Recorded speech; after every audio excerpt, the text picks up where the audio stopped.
It was only about 2 or 3 videos ago that I said it's hard to keep up with the releases from Rochobby and FMS. I know it's stupid throwing these boxes all the time, but you can with these because they always come well protected. So well protected. There we go.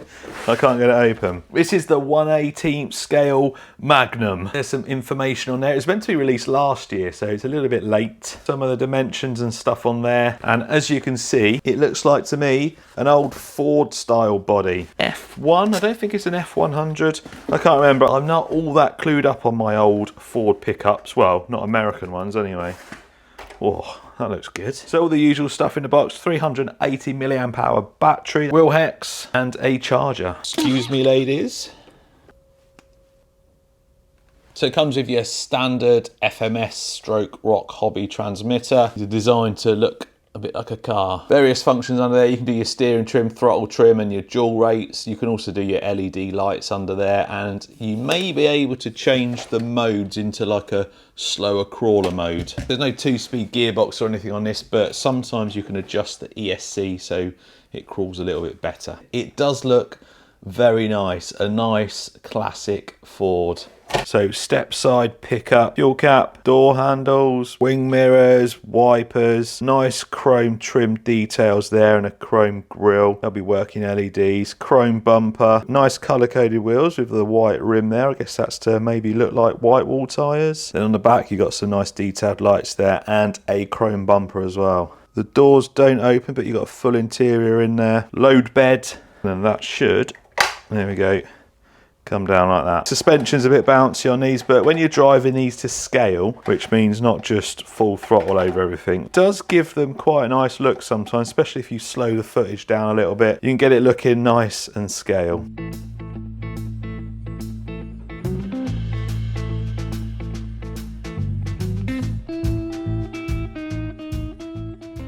Underneath you've got a chassis mounted servo there. It's all plastic under there. Like I said, just friction shocks. 4-link up front, 4-link at the rear. They are locked axles. I think they're metal gears in there. I have taken a few off before and they generally come with metal locked crown and pinion. And then just up in there you can see a 180 motor which goes into your gearbox. Really, really soft tyres. They should give you a bit of grip. And I'm going to hazard a guess that the electronics are in there. Yes, they are. So that's where your battery goes in there. You can see your ESC there with your steering servo. Not much else to see under there really. So as always from Rochobby, a nice solid scale 1/18. Going to wait for the battery to charge. While I'm waiting for the battery to charge, I'm going to whip the body off so we can have a quick look underneath. Not that there's much else to see. And then I'm going to find someone to drive. I'm going to give it a bit of a climb test. I might put it around the track. It's definitely not going to be fast, but it might be interesting to see how it does. 4 screws, 1, 2, 3, 4, and then you can access the interior. I'm not going to bother taking all this off just to look at the gearbox. The gearbox is just sat under there. I'm going to find someone to drive for me. People always ask me where I get my drivers from. I just pick them up from toy shops. I've just got a different selection of sizes in there. Some dotted around all over the place. I just pick them up as and when. So a little fella in there driving. There's your headlights, controlled by that little button there. When you're in mode B, all the instructions tell you what the different functions are. What they don't tell you though is about channel 5. But before I talk about that, so you've got front lights on. There's lights in the rear, but they only come on in reverse. No brake, it's only in reverse. Why don't they keep them on? They're rear lights, so it'd be really nice to have them on with the front lights. So channel 5, the climbing mode. So this is with it deselected. So this is just a standard mode. Now listen to the truck and watch how it performs. I'm just going to touch the throttle. I'm literally just touching the throttle. So you hear the noise. Nothing. Just keeping the throttle moved. There we go. So having to keep going down on the throttle. No, and again. And again, pushing on the throttle. I'll let go of the throttle now. You'll see how far I've had to push it. Now if I press that, now watch. Again, I'm just going to touch the throttle. Still makes a bit of a noise, but look at how much smoother it is. I've not changed my throttle position yet. Right, I'm just going to put a little bit more on now.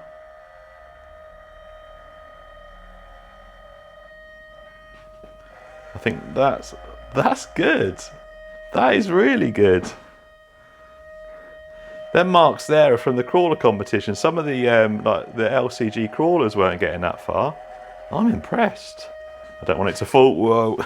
It doesn't tell you in the instructions, or not that I can see, but it makes a big difference. I don't know whether there's any point going around the track, but we're going to do it anyway. So as you can see, an absolute rocket ship. You can hear the turbos going, hugging the apexes at, oh yeah. The turning circle is not great. Anyway, super fast and manages a respectable 58.5 second lap. Now just for a bit of comparison, the new WPL D22 pickup done a 14.9 second. So this FMS is definitely not built for speed. Anyway, out on the trail performs just as well as the other Rochobby and FMS 18th scales. Nice amount of control, especially with that climbing mode in. It is a little bit noisy, but most of that's the noise resonating through that hard body, but performs well, looks really nice, and just as they all are, and all round just a nice 18th scale little trail truck.